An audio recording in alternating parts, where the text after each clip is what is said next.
Back to live show.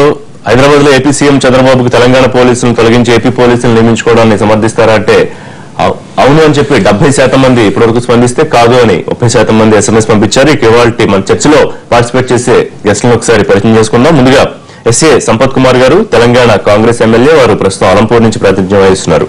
అలాగే కోన రఘుపతి గారు, senior నాయకుడు, మాజీ మంత్రి, వారు కోన ప్రభాకర్ రావు గారి కుమారుడు, వైసీపీ ఎమ్మెల్యే, బాపట్ల నుంచి ప్రాతినిధ్యం వహిస్తున్నారు.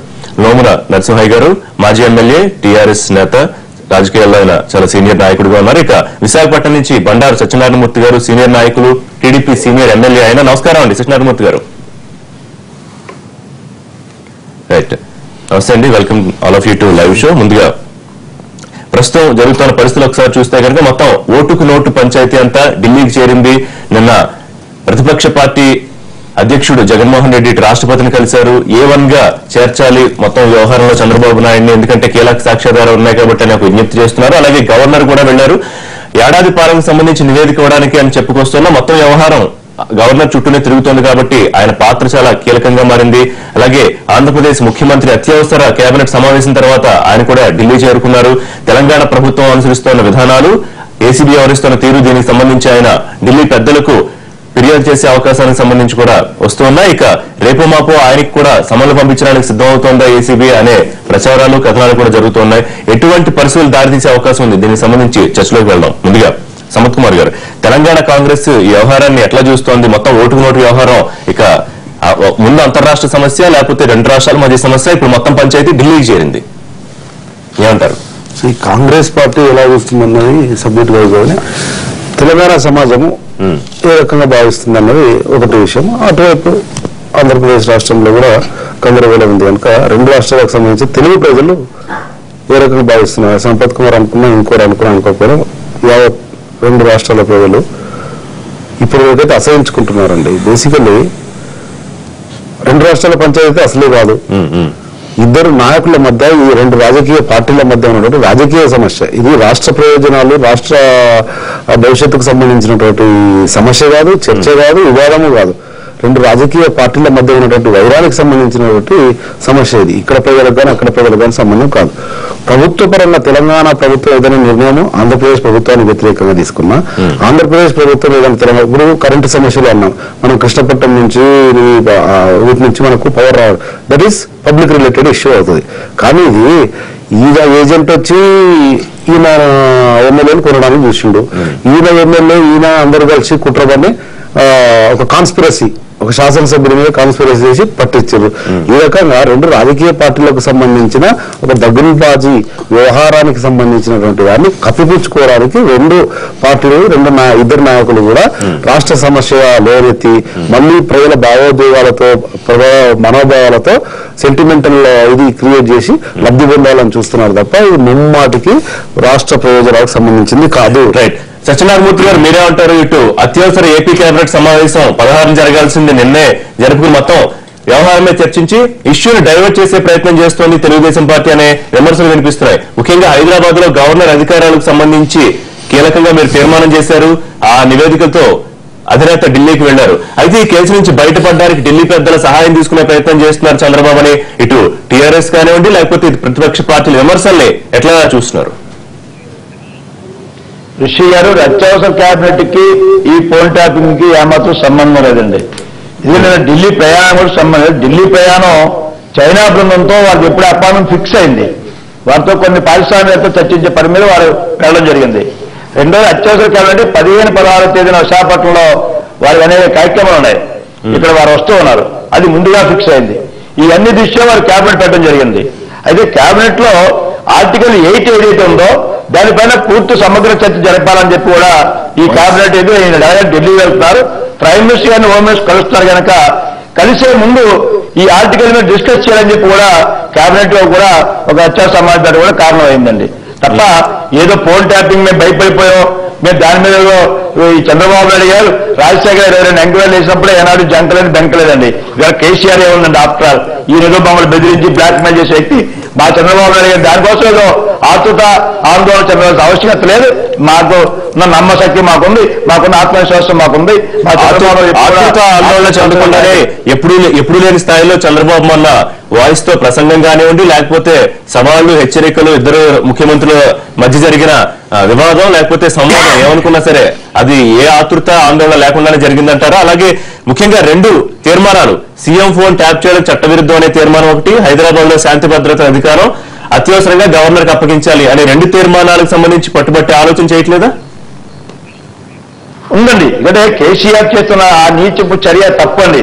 ఒక ముఖ్యమంత్రి గారి ఇంటిలో సిబ్బందితో సెల్ ఫోన్లు పెట్టి ఎప్పటికప్పుడు ఎవరు వస్తారు ఎవరు వెళ్తారు చెప్పమనే పరిస్థితి ఎంత దౌర్భాగ్య పరిస్థితి అండి. ఆయన ఒక ముఖ్యమంత్రి, ఈయన ఒక ముఖ్యమంత్రి.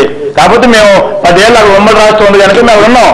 ఆ నీచపు సంస్కృతి పోలీస్ వ్యవస్థను ఇందాక మిత్రులు చెప్పారు సంపత్ గారు, అత్యవసర ముఖ్యమైన సమస్యలను పక్కన పెట్టి, తెలంగాణ కావాల్సిన ఆవశ్యకతలను పక్కన పెట్టి కేవలం దౌర్భాగ్య పనితో ఇవాళ కేసీఆర్ చేస్తున్న పరిణామం ఇవాళ మాకున్న ఆత్మరక్ష లేదండి.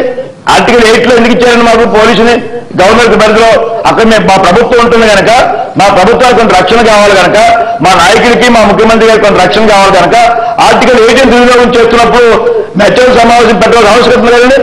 మాట్లాడే విధానం ఏంటంటే కేసీఆర్ నిన్న కేబినెట్ లో ఏపీ డీజీపీ అలాగే ఇంటెలిజెన్స్ చీఫ్ పై ఫైర్ అయ్యారు ఏపీ సీఎం, కరెక్టేనా సత్యనారాయణమూర్తి గారు? అసలు ఇంత జరుగుతుంటే మీరు ఏం చేస్తారు? స్వతహాగా ప్రభుత్వం మీద అది ఊహాగానం విషయాలు.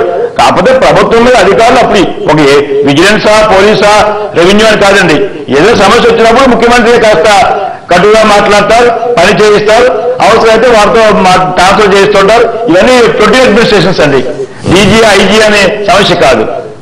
దాని మీద ప్రత్యేకమైన అవసరం అని మేము అనుకోవట్లేదండి. రైట్. నరసింహ గారు ఏమంటారు? సత్యనారాయణమూర్తి గారి వ్యాఖ్యలకు మీ స్పందన ఏంటి? పాపం సత్యనారాయణమూర్తి గారు చాలా సీనియర్ పొలిటీషియన్, కానీ ఇక్కడ విషయంగా చూడాల్సిన అవసరం ఉంది. ఇప్పుడు మన ముందే అవపడుతున్నటువంటి కళ్ళకు కట్టినటువంటి సత్యాలు ఉన్నాయి. సుప్రీంకోర్టు కేటగిరికల్ గా ఇచ్చినటువంటి తీర్పులు ఉన్నాయి. నెంబర్ 1, పివి నరసింహారావు గారి విషయంలో కోర్టు చేసినటువంటి తీర్పులు కానీ, ఇచ్చినటువంటి కన్విక్షన్ కానీ. పాపం బంగారు లక్ష్మణ్ చేసింది ఏంటి? 1 లక్ష రూపాయలు రసీదులు ఇవ్వలేదు. పార్టీ నిధి తీసుకున్నది నిజం, దళితుడు, ఆల్ ఇండియాకే అధ్యక్షుడు. కానీ నిష్పక్షపాతంగా మా టేపులన్నీ taalka.com తీసినవి అన్నిటినీ పెట్టించేసి జైల్లో పెట్టినారే. అంటే దళితుడికి ఒక న్యాయం, బాబు గారికి ఒక న్యాయం ఉంటుందా, లేకపోతే రేవంత్ రెడ్డికి ఇంకో న్యాయం ఉంటుందా? నేను అనేది ఎందుకనంటే ఒక విషయాన్ని గమనించాలి ఇక్కడ. అది అవినీత, నీత. మరొకటి, ఈ రోజు పెట్రోల్ బంక్ లో పనిచేసిన వాళ్ళు ప్రపంచంలోనే కోటీశ్వరులు, శతకోటీశ్వరులు. మరి వానికి ఆస్తి ఎక్కడ వచ్చిందని చూసినారా? వాని ఆస్తులకు సంబంధించిన మూలాలు తీసి ఏమైనా కేసులు పెట్టారా? అవును, వైఎస్ జగన్మోహన్ రెడ్డి వాళ్ళ నాన్న అడ్డం పెట్టుకుని సంపాదించిందని చెప్పేసి పెట్టిందంటే పెట్టినారు. ఇది ఏ విషయాన్ని ఆ విషయంగా చూడాలి. ఇక్కడ జరిగింది ఏంటి? ఫోన్ ట్యాపింగ్ అంటున్నారు. ఫోన్ ట్యాపింగ్ ఎవరు చేసినాడు? నేను మాట్లాడుతున్నాను, మీరు మాట్లాడితే లైవ్ లో మీకు అందరికి అవపడుతున్నది. ఇక్కడ ఈ స్టూడియోలో ఏమి రికార్డు చేస్తుందో నాకేం తెలుసు? నేను ఇక్కడ ఉన్నాను. అంచేత అదేదో ప్రభుత్వం చేసిందని చెప్పుకోవడం అంటే అది వారు చేసినటువంటి తప్పును కప్పిపుచ్చుకోవడానికి చెప్పే మాట తప్ప మరొకటి కాదు. ఇంకోటి, ట్యాపింగ్ ఏంది? ఓపెనింగ్ నే అవపడుతుంటే ట్యాపింగ్ ఏంది? రెండో అంశం ఏంటంటే ఇక్కడ మనం గమనించాల్సింది, ఇదేదో సీరియస్ సమస్య కాదు. సీరియస్ సమస్య ఏంది? ఎస్, తెలంగాణ రాష్ట్ర ప్రభుత్వంలో ఉన్నటువంటి ఎమ్మెల్యేలను కొనడం అంటే నీ శాసన మండలిలో నీకు ఎమ్మెల్సీ ఉండాలి కాబట్టి దీనికోసం ఇంత తీవ్రమైన ప్రయత్నం చేసినావు. నీకు లేదు, శాసన మండలిలో నీ పేరు ఊరు లేకుండా పోతుంది. లేకపోతే నీకెందుకు ఇంత బాధ? అయితే నా అధికార పార్టీలో ఉన్న మా ఎమ్మెల్యేలనే కొంటుంటే ఇంతకంటే దుర్మార్గమైనటువంటి పద్ధతి ఏముంటుంది? అంటే నువ్వు కొన్ని ఏం చేస్తావు? బలహీనపరచడానికి నువ్వు చేస్తున్న కుట్ర. ఇది దుర్మార్గమా కాదా? ఈ 2 అంశాలు తేల్చాల్సినటువంటి అవసరం. బలహీనపడుతుందా నరసింహ గారు? అటువంటి పరిస్థితి ఉన్నది. అంటే ఎందుకనంటే తెలుగుదేశం బతకడం కోసం సత్యనారాయణ గారు తెలుగుదేశం. ఒక నిమిషం చెప్పండి కృష్ణమూర్తి గారు. కాదు, నరసింహ గారు అన్నారు అధికార పక్షాన్ని కొనకూడదట. అంటే ఈ ప్రతిపక్షం కొనొచ్చమాట. కేసీఆర్ గారు బేరం పెట్టి ఫామ్ హౌస్ లో తెలుగుదేశం పార్టీ ఎమ్మెల్యేలకు మంత్రి వచ్చారన్నమాట. ఇది నీతి నరసింహ గారు చాలా కాలం కమ్యూనిస్ట్ లో ఉన్నారు. ఇది నీతి సంస్కృతి కాదండి. తెలుగుదేశం అయితే సత్యనారాయణమూర్తి గారు ఇదే ఆరోపణలు మీరు చేస్తున్నప్పుడు మంత్రి కేటీఆర్ ఏమంటారంటే మీరు ఆధారాలు ఉంటే బయట పెట్టండి, లేకపోతే కేసులు పెట్టుకోండి, కోర్టులకు వెళ్ళండి అన్నట్టుగా మాట్లాడారు మంత్రి కేటీఆర్ కూడా. అవునండి ఋషి గారు, ప్రభుత్వం పోలీస్ వ్యవస్థ అందుకే మేము చెప్పాం ఆర్టికల్ 8 అని. పోలీస్ వ్యవస్థ వాళ్ళ చేతిలో ఉంది. ఫామ్ హౌస్ ఎందుకు రికార్డ్ చేయదండి? ఫామ్ హౌస్ ఎందుకు పోలీసు ఇంటెలిజెన్స్ రిపోర్ట్ జరగండి? ఎందుకు చంద్రబాబు నాయుడు కూడా అన్నారు కదా, నాకు హైదరాబాద్ లో ఏసీబీ ఉంది, నాకు హైదరాబాద్ లో పోలీసులు ఉన్నారు, జాగ్రత్త అని అధినేత కూడా వ్యాఖ్యానించారు. చూసి అందుకే ఆర్టికల్ 7 అమలు చేయమంటున్నాను. దానికి ప్రాధాన్యత వచ్చింది. మా పోలీసు ఇంతవరకు ఆ రకమైన నీచ సంస్కృతి కానీ ఆ ప్రయత్నం మేము జరగలే. కేసీఆర్ మాదిరిగా మా ముఖ్యమంత్రి గారి ఇంటి దగ్గర సిఐడి ఇంటెలిజెన్స్ పెట్టలేదు మేము. కేసీఆర్ ఇంటి దగ్గర లేదు, ఫామ్ హౌస్ లో మేము పెట్టలేదు. అందుకే ఆర్టికల్ 8 అమలు పరిచి గవర్నర్ చెప్పమంటున్నామండి. దానికోసం అడుగుతారా? నేను అనేది ఏంటంటే బంగారు లక్ష్మణ్ కు టాల్కా.com ఇచ్చినటువంటి ఆధారాలతో కేసు అయింది, జైలుకు పోయినాడు. మరి అటువంటి ఒకవేళ మీ బాబు గారిది ఉంటే మినహాయింపు ఆయనకి ఏమైనా చట్టం ఏమైనా ఆయనకేం వర్తించదా? మీరు అంటున్నారే మీకు ఏ రకమైనటువంటి ఆధారాలున్నా మీకు శక్తి ఉంది, మీరు ఏదైనా చేయడానికి వీలుంది. రైట్. రఘుపతి గారు, ఏంటి మొత్తం వైసీపీ కొంచెం దూకుడు పెంచిందా ఈ వ్యవహారాన్ని? సాధారణంగా ప్రతిపక్షం ఏ అవసరం వచ్చినా ఖచ్చితంగా అనుకూలంగా మలుచుకుంటుంది. కాస్త దూకుడు పెంచి రాష్ట్రపతి దాకా వెళ్లి నేను మీరు విజ్ఞప్తులు ఇవ్వడం, A1 గా ఆయన్ని చేర్చాలన్నాం. అదే సమయంలో చంద్రబాబు 16 కేసుల్లో A1 గా ఉన్న జగన్మోహన్ రెడ్డి కూడా నాకు అవినీతి గురించి మాట్లాడుతున్నాడు, సిగ్గుగా ఉందని ఆయన అంటాడు చంద్రబాబు గారు. ఇప్పుడు ఇది 5 కోట్ల వ్యవహారం కాదు, 5 కోట్ల ప్రజల మనోభావాలకు దగ్గర వ్యవహారం. తెలుగుదేశం పార్టీ తెలుగు ప్రజల ఆత్మాభిమానం బేసిస్ గా పుట్టిన పార్టీ. ఈ రోజు నడి బజార్లో చర్చ జరుగుతున్నా కూడా రేవంత్ రెడ్డి మీద, తన పార్టీ శాసనసభ్యుడు రేవంత్ రెడ్డి మీద ఒక ఎలిగేషన్ వచ్చినా కూడా దాని మీద స్పందించలేనటువంటి పరిస్థితి. మరి ఈ రోజు స్వయంగా ఆయన పేరే ఆయన ఇదే టేపు బయటకు వచ్చిన తర్వాత కూడా ఇంకా కుర్చీ పట్టుకొని ఎలాడుతున్నటువంటి పరిస్థితి. కాకుండా రేపు అది ఒక ఎలిగేషన్ కింద తీసుకున్నప్పుడు కూడా ఒక ఉన్నత స్థానంలో ఉన్నటువంటి వ్యక్తి తన పేరు మీద వచ్చినప్పుడు తను ఇప్పటిదాకున్నటువంటి దీన్ని చూస్తే తప్పుకోవాలి, దాని మీద సిబిఐ న్యాయ విచారణ వేసుకోవాలి, తను వేసుకోవాలి, క్లీన్ గా రమ్మనంటే అందరం కూడా సంతోషిస్తాం కదా. ఈ రోజు పెద్దలు చెప్పినట్టుగా న్యాయం అనేది అందరికీ సమానంగా ఉండాలి. అంతేగాని ఇప్పుడు ఆయన ఏదో బంగారు లక్ష్మణ్ గారు ఎస్సీ కాబట్టి అది 1,00,000 రూపాయలు పర్లేదు, మా బాబు గారు రేంజ్ ఎక్కువ కాబట్టి 5 కోట్లు చాలదు, లేదా ఈ ఎలిగేషన్ చాలదు అనేటువంటి పరిస్థితి కరెక్ట్ కాదు. తప్పకుండా ఇది ఏదైనా సరే ఒక ఎలిగేషన్ గానే మేము కూడా మాట్లాడుతాం. అదేదో జరిగిపోయింది కరెక్ట్ అని మేము డిసైడ్ చేసే పరిస్థితి మేము ఉన్నటువంటి సాక్ష్యాధారాలని ప్రైమరీ తీసుకొని ఆయన తప్పకుండా ఇమ్మీడియట్ గా రాజీనామా చేయాలి, చేసుకొని దాని మీద నిష్పక్షపాతంగా వెళ్ళాలి, తీసుకోండి, తప్పకుండా ముందుకు రండి. ఇందాక చెప్తే ఈ కేసు తీవ్రత గురించి ఇది ఏది లేదు, చాలా తేలిగ్గా మాట్లాడడానికి సత్యం గారు ప్రయత్నం చేశారు. కేబినెట్ లో ప్రత్యేకంగా దీని మీద చర్చ జరిగిందని చెప్పి యనమల రామకృష్ణ గారు ఇదే మీదనే చర్చ జరిగిందని చెప్పి వచ్చి చెప్పారు. ఎస్పెషల్లీ ఫోన్ ట్యాపింగ్ గురించి రకరకాలుగా వెళ్తా ఉంది. నిన్న ఖాన్ గారు బయటకు వచ్చి చెప్పారు, ఎవరి ఫోన్లు ట్యాప్ చేయలేదు, దీన్ని అనవసరంగా డైవర్ట్ చేయడానికి ప్రయత్నం చేయకండి అనేటువంటి విషయం మేము చెప్పిన తర్వాత కూడా ఇంకా దీని మెయిన్ మనిషి లెక్కేస్తున్నారంటే, మొన్న ఈ మన హోమ్ మినిస్టర్ గారు ఇక్కడ నరసింహారెడ్డి గారు స్టేట్మెంట్ ఇచ్చి మా దగ్గర టేప్ ఉన్నాయంటే చూపించు తీ అని చెప్పి రచ్చగొట్టారు.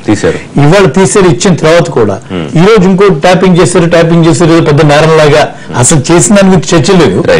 ట్యాపింగ్ నేరం ట్యాపింగ్ కూడా జరగలేదు చెప్పిన తర్వాత కూడా ఇంకా కాలే పని చేస్తారు. చెప్పబోయారు బేసికల్లీ ఫోన్ ట్యాపింగ్ లేకపోతే వీళ్ళు పట్టుకున్నారు వాళ్ళు పట్టుకున్నారు అనుకున్నాం. మీరు అన్నట్లు పంచాయతీ ఢిల్లీకి పోవడము, 2 రాష్ట్రాల సమస్యలు అంటున్నారు కదా.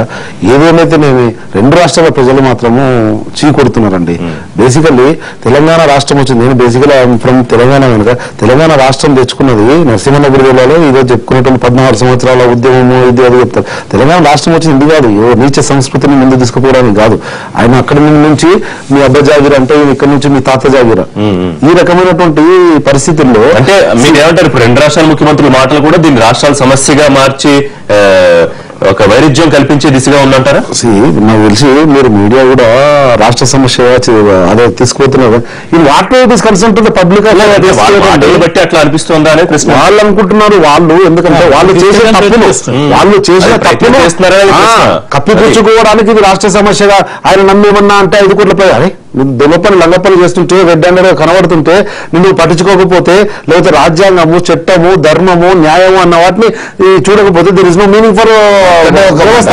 అయితే ఇంకొకటి ఇక్కడ ఉన్నటువంటి టీఆర్ఎస్ ప్రభుత్వం కూడా మేము కూడా అధికారంలో ఉన్నామండి, చాలా సంవత్సరాలు ఉన్నాము.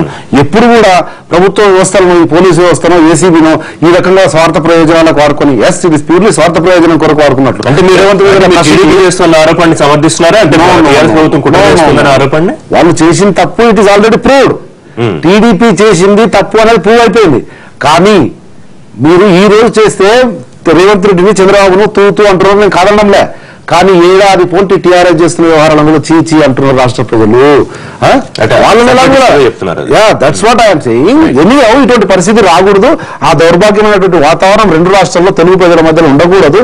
ఇటువంటి నీతిమాలిన పనులు కంటిన్యూ కాకూడదు. అంటే మార్పు రావాల్సినటువంటి అవసరం లేదు. ఆ మార్పు రాకుండా మీరు ఢిల్లీలో పోయి పంచాయతీ, ఢిల్లీలో పంచాయతీ పెట్టడానికి కారణం ఏంటి?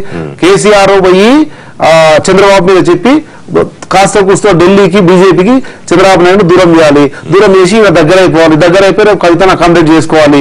ఈ ప్రయత్నం వస్తుంటే అటు గవర్నర్ మీద అడుగు. ఇట్స్ ఆల్ పొలిటికల్ అండి, పొలిటికల్. పబ్లిక్ రిలేటెడ్ ఉందా చెప్పండి. ప్రజలకు సంబంధించిన ఏదైనా కోణంలో ఆలోచన చేయండి. ఈ ఇష్యూకు జనానికి సంబంధం లేదు. రెండు రాజకీయ పార్టీలు తప్పదు, ఎందుకంటే ముఖ్యమంత్రుల స్థాయి ఇన్వాల్వ్మెంట్ పరిపాలిస్తున్నారు కాబట్టి ఇద్దరు ముఖ్యమంత్రులు ప్రజలకు సంబంధించిన సమస్య మీద. నేను చెప్పా కదా, కృష్ణపట్నము దిగువ సీనియర్ లో కరెంటు ఇవ్వకపోయినా, నాగార్జున సాగర్ దగ్గర నీళ్లు ఇవ్వకపోయినా, yes that is public problem. ప్రధానంగా ఒక డిమాండ్ వినిపిస్తోంది. రాజీనామా చేసి 30 ఏళ్ల నుంచి అవినీతి లేదు, మచ్చలేని రాజకీయాలని చెప్పే నాయకుడు ఆయన రాజీనామా చేసి ఆయన నిర్దోషిత్వాన్ని నిరూపించుకోవచ్చు కదా అనే ప్రధానమైన మాట వినిపిస్తుంది. అలాగే జేపీ నిన్న ఒక డిమాండ్ చేశారు, ఒకవేళ మీ తప్పు లేదనుకుంటే, మీ వాయిస్ కాదనుకుంటే ఆ విషయం బయటకు చెప్పండి. ట్యాపింగ్ గురించి ఎందుకు అంటే సాంకేతిక అంశాలు వెనకాల దయచేసి దాక్కోవద్దు, సిబిఐ విచారణ డిమాండ్ చేయండి, అప్పుడే తేలుతుంది కదా అంటున్నారు. దీనికి ఏమన్నా మీరు స్పందించే అవకాశం ఉందా? ఋషి గారిని అడుగుతున్నాను, ఈ టేప్ ఎవరిచ్చారు, ఎవరు రికార్డ్ చేశారు? ముందేమన్నా నాయన నరసింహరెడ్డి గారు స్టీఫెన్ కంప్లైంట్ మీద సిఐడి ఏసీబీ చేసిందని చెప్పారు. నన్ను ఏసీబీ ఖాన్ గారేమో మేము రికార్డ్ చేయపారు. స్వయంగా హోమ్ మినిస్టర్ గారే తప్పుడు ప్రకటన చేశారు. ఈ తర్వాత ఈ టేపు కోర్టులో ఉంటుండగా ఒక నిజంగా చంద్రబాబు గారు మాట్లాడే టేపులు లభించినట్లయితే ముందు కోర్టు ప్రాపర్టీ, కోర్టుకి సబ్మిట్ చేయకుండా టీచర్లకు ఇచ్చారు. అదే ఎవరు రికార్డ్ చేశారు, ఎవరు వాయిస్, ఎవరు చెప్పారు, దాన్ని ఎవరు నిర్ధారించారు? ఈ సాంకేతిక అంశాలు మాట్లాడుతోంది తెలుగుదేశం ప్రభుత్వం కానీ నాయకులు కానీ జేపీలో సాంకేతిక అంశాలు వెనకాల దాక్కోకుండా మీరు విచారణకు మీరే ముందుకు వచ్చి సిబిఐ ఎంక్వైరీ ఏమైనా అడగండి, నిర్దోషిత్వం ఉంటే బయటకు వస్తుంది సమాధానం.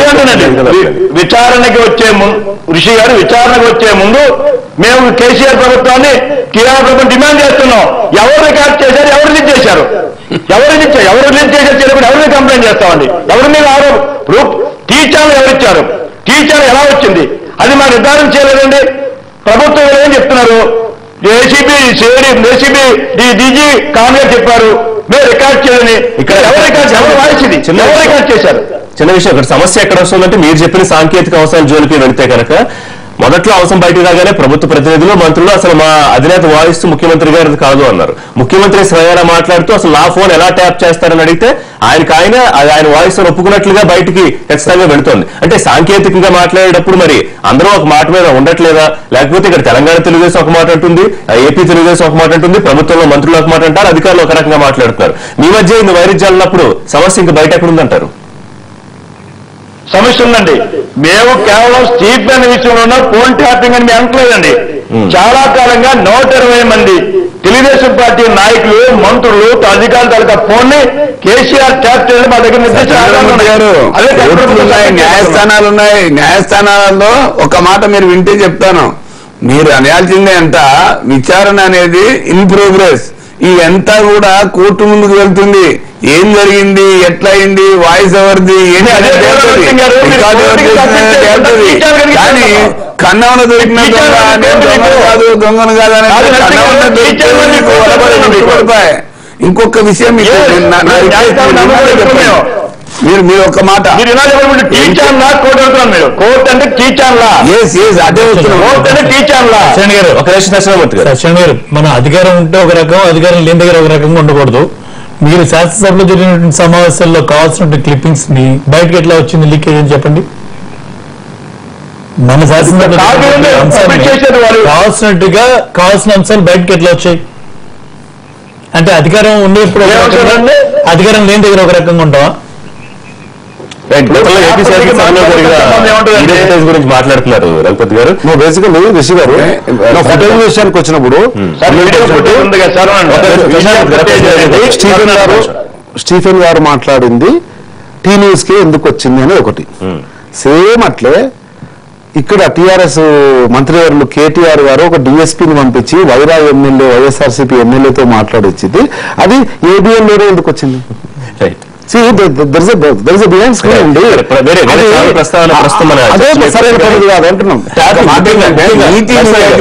ఇక్కడ మీ మీద వస్తున్న ఆరోపణలు కూడా ఇప్పుడు వాళ్ళు ఏమంటారు, ట్యాపింగ్ చేశారనే ప్రధానమైన ఆరోపణ ప్రభుత్వమే చేస్తున్నారు. లేకపోతే మొదట్లో ఏసీబీ డీజీ వారు బయటకు వచ్చి మేము ఎటువంటి వీడియోలు లీక్ చేయలేదు, అయితే వీడియోలు బయటకు ఎలా వచ్చాయి, ప్రభుత్వం లీక్ చేయిస్తుందా? ఒకవేళ ఆడియో టేపులు కోర్టులో ఉంటే లేకపోతే ప్రాసెస్ లో ఉంటే బయటకు ఎట్లా వస్తున్నాయి? మరి దీనికి కూడా ఏమన్నా సమాధానం చెప్పాల్సిన పరిస్థితి. 100% ఇప్పుడు నేను ఇంతకుముందే చెప్పిన ఏంటి, తెహల్కా ఇచ్చినటువంటి దాని మీద మాత్రమే కేసు అయింది.